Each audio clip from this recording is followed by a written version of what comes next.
Alors, nous revoilà en live avec un autre thème qui va certainement vous parler de savoir est-ce le bon moment pour un bilan de compétences. Alors, j'ai le grand plaisir d'accueillir aujourd'hui Delphine Pfiffer qui est avec nous, de réussir sa vie, un beau et grand thème d'entreprise. Merci d'être avec nous, Delphine, et vous allez nous parler du bilan de compétences, qui est un outil finalement dont on parle beaucoup, pas souvent très bien compris ni connu. Donc voilà, c'est l'occasion d'élucider toutes les questions. J'espère que vous êtes nombreuses derrière vos écrans à vous intéresser, j'imagine, à ce sujet. N'hésitez pas, encore une fois, à faire signe à des personnes de votre entourage qui pourraient être intéressées. Et puis de réagir dans le chat, en posant vos questions ou en commentant ce qui vous sera dit. Je transmettrai toutes ces questions, vos questions et vos commentaires à Delphine à l'issue de sa présentation. Voilà, donc je vous laisse la parole, Delphine, et je vous retrouve tout à l'heure pour partager les éventuelles questions qu'on aura eues entre-temps. À tout de suite.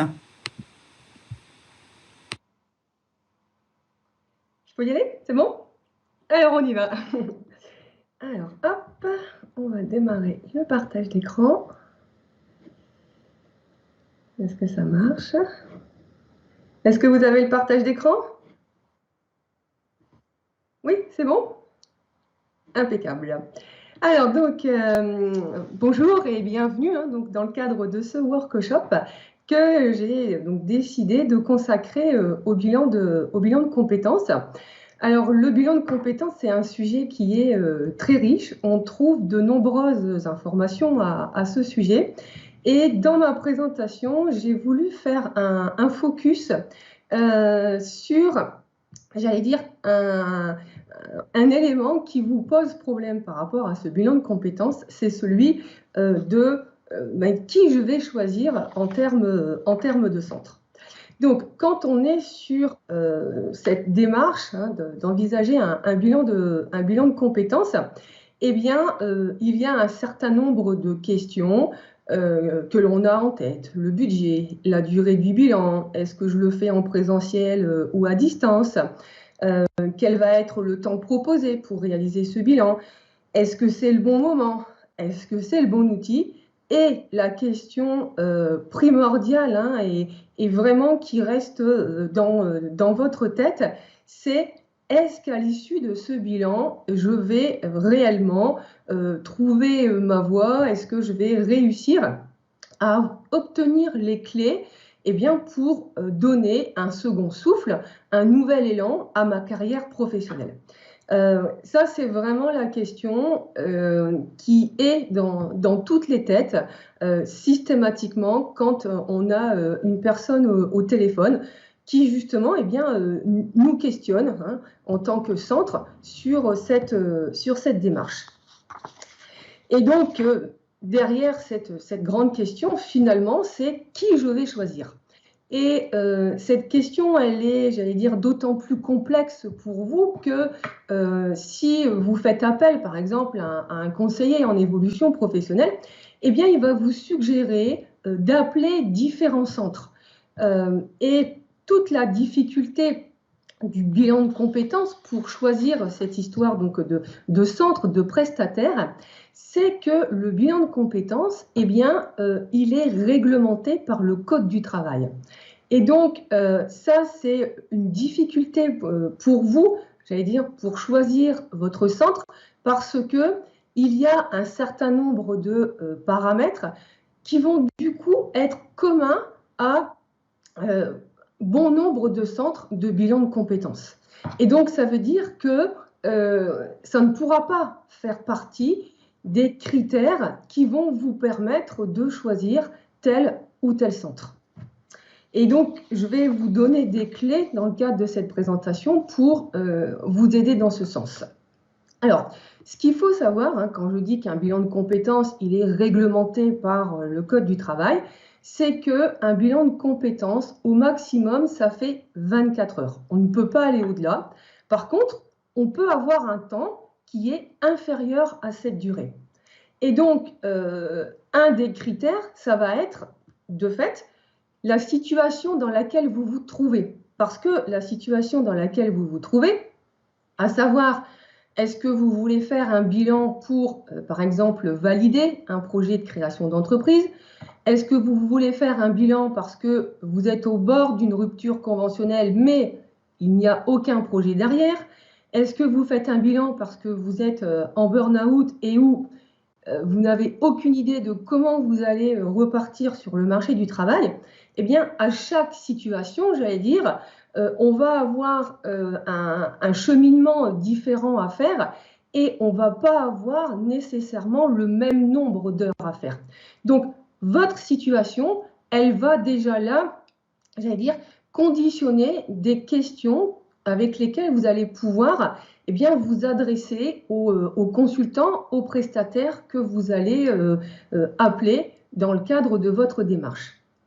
Et puis, un autre élément qui va aussi influencer votre choix, ce sera éventuellement le montant de vos droits qui figure sur votre compte CPF, puisque le bilan de compétences fait partie des actions de formation professionnelle et qu'à ce titre, il est de droit éligible au compte CPF. Donc là encore, en fonction du montant qui est sur votre compte, vous aurez là aussi accès, j'allais dire, à différents centres, puisque nous sommes nombreux sur le marché et que nous ne travaillons pas tous de la même manière. Alors, là encore, un élément commun à tous les centres, c'est le déroulement d'un bilan. Dans un bilan, vous avez nécessairement 3 phases à respecter. On a une phase préliminaire, une phase d'investigation et une phase de synthèse. Donc, dans cette phase préliminaire, qu'est-ce que l'on va faire? Eh bien, d'abord, cette phase préliminaire, elle peut être individuelle, c'est-à-dire un rendez-vous téléphonique, une rencontre en face à face, un rendez-vous par Skype. Ensuite, cette phase préliminaire, elle peut aussi être pour partie collective, c'est-à-dire qu'il peut y avoir toute une partie d'informations donnée sous la forme d'une réunion d'informations, justement, mais à un moment donné, ce sera nécessaire de revenir à une démarche plus individuelle. Pourquoi? Parce que, de nouveau, il va être nécessaire de déterminer votre besoin, donc de déterminer notamment le nombre d'heures dont vous avez besoin, et puis les outils qui vont correspondre à la situation dans laquelle vous vous trouvez. Il y a un élément fondamental que l'on cherche dans le cadre de cette phase préliminaire, c'est un consentement libre et éclairé de la personne avec qui on va faire cette démarche. Pour ma part, je considère que ce soit vous ou que ce soit moi, c'est important que cette démarche, elle se passe bien, que l'on sente qu'on est bien en phase, de manière à ce que, elle soit, agréable, favorable, porteuse, autant pour vous que pour moi. Donc, cette histoire de consentement libre et éclairé, c'est vraiment un élément qui est important et qui est surveillé par l'organisme qui gère le compte de formation, c'est-à-dire la Caisse des dépôts et des consignations. Dans la deuxième phase, donc la phase d'investigation, qui est la phase dans laquelle on va rentrer une fois que le consentement aura eu lieu et donc une fois que la proposition, le devis aura été accepté et que l'entrée en formation aura été notifiée. Dans cette phase d'investigation, il y a, on va dire, 2 temps forts pour moi. Un premier temps fort, c'est celui où on va soit valider le projet si on est dans un bilan qui vise cet objectif, ou soit l'émergence d'un nouveau projet professionnel si on travaille dans ce cadre-là. Et une fois que cette partie-là, elle aura été traitée, il va y avoir une deuxième phase, donc à l'intérieur de cette phase d'investigation, qui est ce qu'on appelle l'investigation métier, l'investigation terrain, c'est-à-dire concrètement comment mon projet, je le fais naître pour que professionnellement, il puisse y avoir un changement dans ma vie. Alors, au niveau donc de l'émergence de ce projet, pour vous y aider, on va faire appel à un certain nombre d'outils, d'éléments, comme par exemple des supports à préparer, qui vont vous servir à alimenter votre réflexion. Ça peut être aussi, par exemple, des vidéos inspirantes, alors sur des personnes qui ont réussi leur reconversion, ou là encore, des vidéos qui vont amener des échanges, des réflexions sur la nouvelle direction que vous avez envie de donner à cet aspect professionnel de votre vie.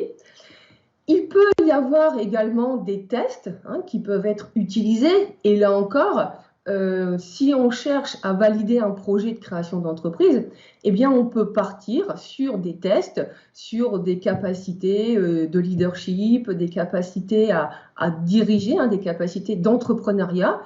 Et si on est dans un projet, on va dire, plus tourné vers du salariat, on peut aller chercher d'autres types de tests. Et puis enfin, des rencontres alors en face à face, de manière à ce qu'il y ait un échange, des synthèses intermédiaires qui soient faites pour que, pièce après pièce, le nouveau puzzle que vous êtes en train de créer puisse se réaliser au fur et à mesure. Alors, dans cette phase d'investigation, elle peut être totalement individuelle, d'accord ? Mais il y a aussi des centres qui peuvent, par exemple, prévoir un visionnement, par exemple, d'une vidéo en groupe avec des échanges. On peut aussi imaginer, dans le cadre de supports à préparer, alors là encore, des échanges, mais aussi, par exemple, des jeux de rôle. Et donc, en fonction du centre, du prestataire, vous pouvez avoir soit un parcours totalement individuel, soit ce que j'appelle un parcours mixte, c'est-à-dire des phases collectives, puis en fait des phases en individuel. Au niveau donc du deuxième temps de cette phase d'investigation, donc là la partie investigation terrain, la partie investigation métier, ce qu'on cherche à faire, c'est deux choses. La première, c'est ce futur professionnel que j'ai imaginé, maintenant concrètement, comment il prend forme sur le marché du travail. Alors, j'ai mis le marché du travail, mais ça peut être aussi d'autres types de marchés. Et là, je pense par exemple à toutes les professions où il est nécessaire de travailler avec des marchés réglementés, avec des marchés où il est nécessaire d'avoir des autorisations administratives pour pouvoir exercer telle ou telle profession. Donc, comment je matérialise mon projet sur le marché du travail? Et puis, une fois que j'ai une idée de cette phase-là, comment je m'y prends? C'est-à-dire, quel est le plan d'action que je vais mettre en œuvre de manière à ce que ce futur professionnel qui est possible dans la réalité, maintenant, je vais le découper en étapes pour le rendre possible. Et donc, dans le plan d'action, on va par exemple voir si vous avez besoin de formation, si il faut passer éventuellement par un dossier de VAE. Est-ce que c'est là, il y a la nécessité de créer par exemple une entreprise, ou est-ce que une nouvelle procédure de recrutement avec des entretiens, ça suffira pour aller vers ce futur. Donc, cette phase d'investigation terrain-métier, elle est vraiment importante parce que c'est là qu'on vient confronter le projet à la réalité à laquelle on va devoir faire face. Là encore, on peut avoir une phase et un déroulement purement individuel, mais on peut aussi avoir en fait des phases collectives où en groupe, eh bien, on va restituer les différentes investigations que l'on a pu faire sur le terrain, les personnes que l'on a rencontrées, que l'on a interviewées. Et ça peut faire l'objet de restitution dans le cadre d'un partage de groupe. Le but de cette phase, c'est de vraiment aller chercher un futur qui soit réaliste et réalisable. Pardon. Parce que si le projet il est élitiste, eh bien, il sera trop éloigné de votre réalité. Et donc, à mon sens, ce sera un beau projet d'étude. Il y aura eu, oui, un cheminement, mais s'il en reste au stade d'idée, c'est-à-dire que si tout ce que vous y avez appris à un moment donné, on ne le transfère pas concrètement, eh bien, ça restera un projet d'idée. Et la qualité de votre vie, elle ne va pas changer. Là où on peut impacter favorablement une vie, là où on va vraiment donner un nouvel élan, c'est quand tout ce que vous aurez vu dans ce bilan, eh bien, vous allez pouvoir vraiment l'amener concrètement dans votre vie, étape par étape peut-être, mais où vous allez pouvoir eh bien, inscrire tous ces changements. Et donc ensuite, on a ensuite une troisième phase, qui est en fait la phase de synthèse. Dans la phase de synthèse, c'est donc la dernière phase du bilan de compétences. Qu'est-ce qui se passe dans cette phase-là? Nécessairement, vous repartez avec un document écrit qui retrace tout ce qui a été fait dans le cadre de ce bilan, s'il y a des tests qui ont été utilisés, le résultat des tests, la méthodologie, le nombre d'heures. Voilà, ça reprend les différents éléments de ce cheminement. Ça fait forcément l'objet d'un rendez-vous en face à face où eh bien, le consultant va reprendre avec vous cet écrit qu'il aura rédigé. Et puis, et ça c'est important à avoir en tête, c'est que cette synthèse, elle est strictement personnelle et elle est strictement individuelle. Il n'y a que vous qui pouvez choisir si oui ou non vous la transmettez à une personne tierce.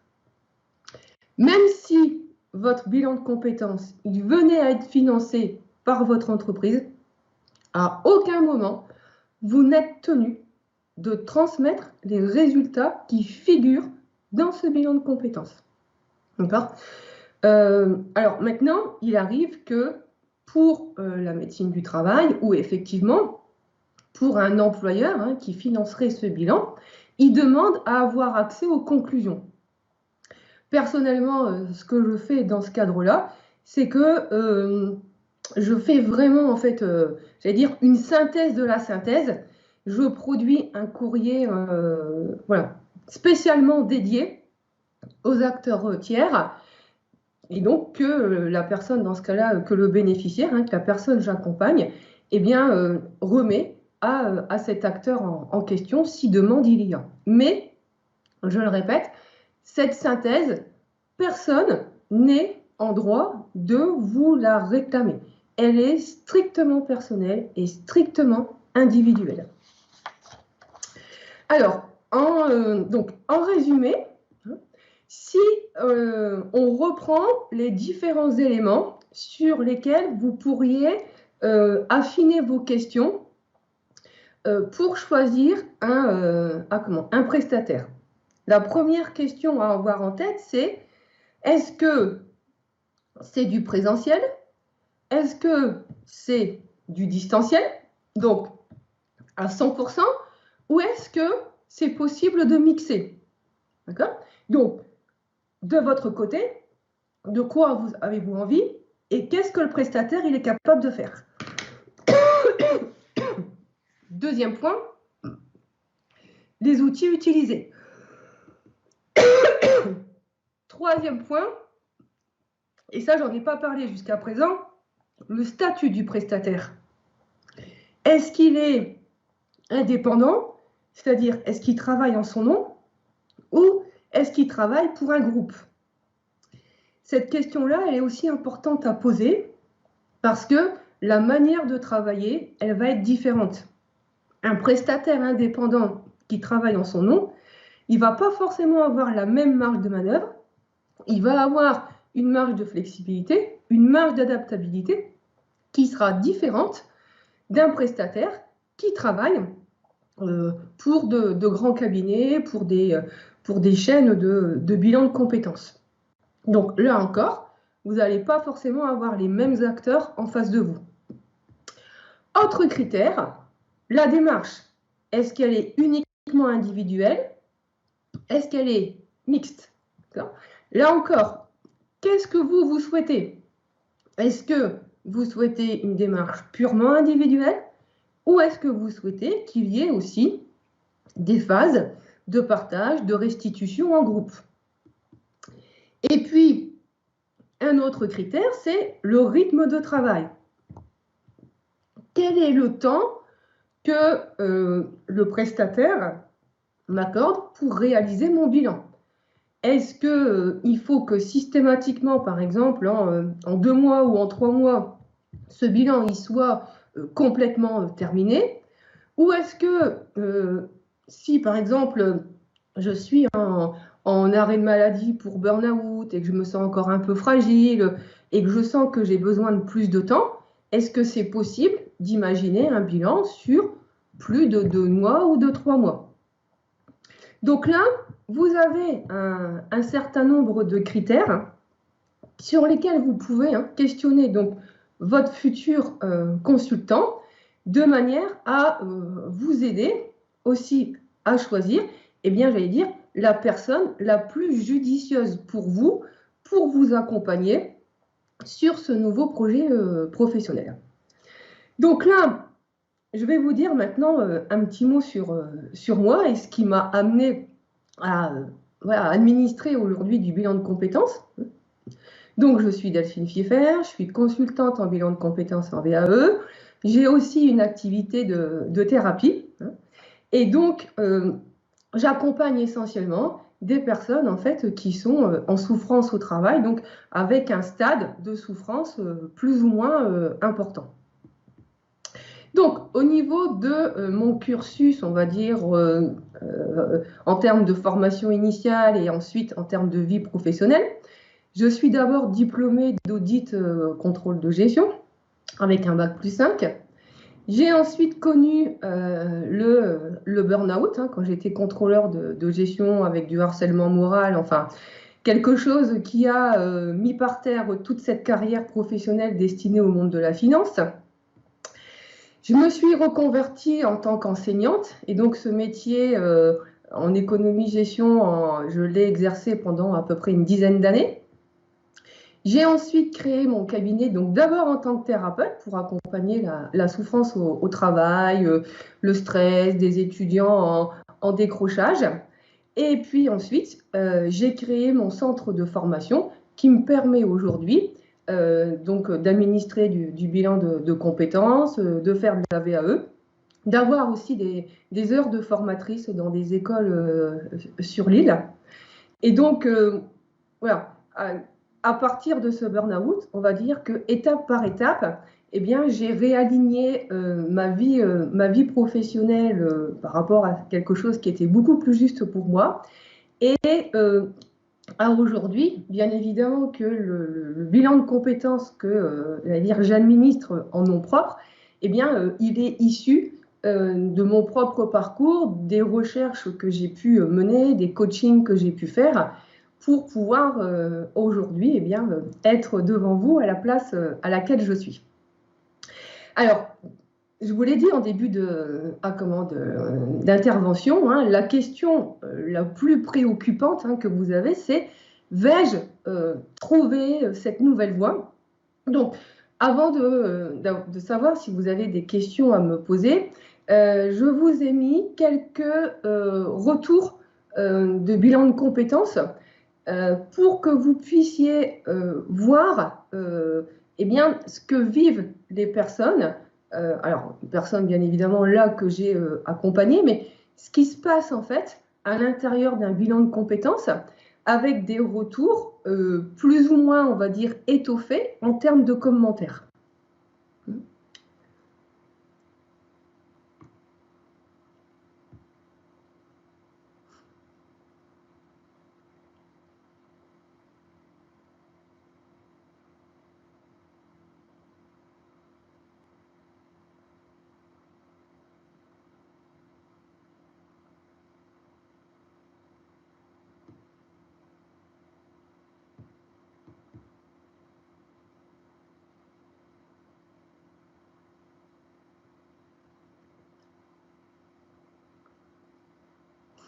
Donc, derrière cette démarche de bilan de compétences, il y a certes cette question de eh bien, mon devenir professionnel, mais c'est aussi un cheminement sur lequel on vient vraiment, j'allais dire, travailler sur différents paramètres de l'être humain qui se pose cette question, donc sur la confiance, sur l'estime, qui sont des piliers importants pour pouvoir voilà, aller vers une vie professionnelle plus sereine, plus épanouissante, plus joyeuse et plus alignée avec la personne que l'on est.